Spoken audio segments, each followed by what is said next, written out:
chapter 6. Last time we did chapter 5, and it's a whole bunch of begats and however long each begetting person lived.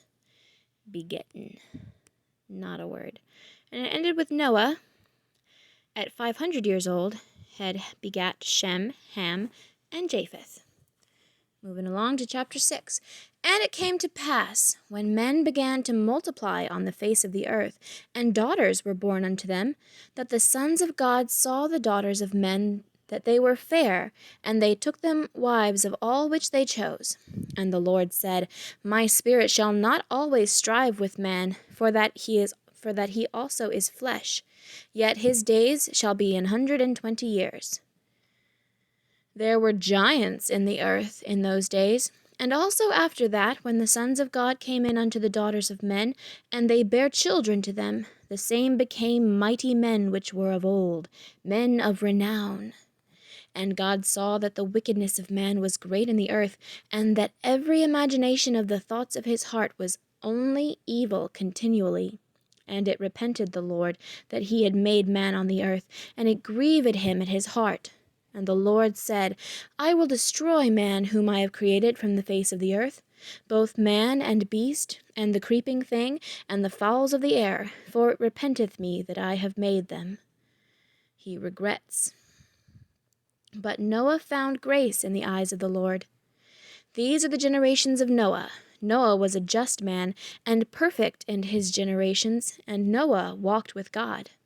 And Noah begat 3 sons, Shem, Ham, and Japheth. And maybe it's Japheth. And the earth also was corrupt before God, and the earth was filled with violence. And God looked upon the earth, and behold, it was corrupt, for all flesh had corrupted his way upon the earth. And God said unto Noah, The end of all flesh is come before me, for the earth is filled with violence through them, and behold, I will destroy them with the earth. Make thee an ark of gopher wood. Rooms shalt thou make in the ark, and shalt pitch it within and without with pitch. And this is the fashion which thou shalt make it of. The length of the ark shall be 300 cubits, the breadth of it 50 cubits, and the height of it 30 cubits. A window shalt thou make to the ark, and in a cubit shalt thou finish it above. And the door of the ark shalt thou set in the side thereof. With lower, second, and third stories shalt thou make it. And behold, I, even I, do bring a flood of waters upon the earth to destroy all flesh, wherein is the breath of life, from under heaven, and everything that is in the earth shall die. But with thee will I establish my covenant, and thou shalt come into the ark, thou and thy sons and thy wife and thy sons' wives with thee. And of every living thing of all flesh, 2 of every sort shalt thou bring into the ark, to keep them alive with thee.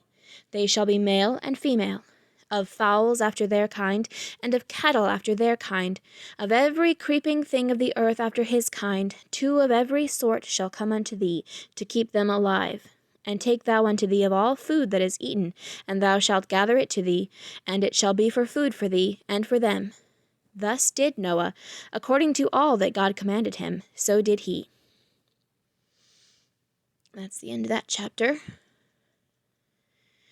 I wonder what the presence of giants in the earth has to do with the rest of the chapter. It was just thrown in. There were giants in the earth in those days, and also after that, when the sons of God came in unto the daughters of men. In addition to the giants, they beget mighty men, men of renown. So the world was just full of large, powerful men, I guess. But large, powerful men who were corrupted by evil and wickedness.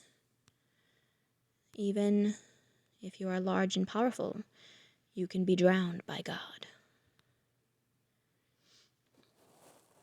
Not much to say. Not much that I'm thinking about. Oh, well, I was thinking, I don't know how much a cubit is. I think some people know. I'm pretty sure some people know how much a cubit is. But if That is pretty small. Is it small?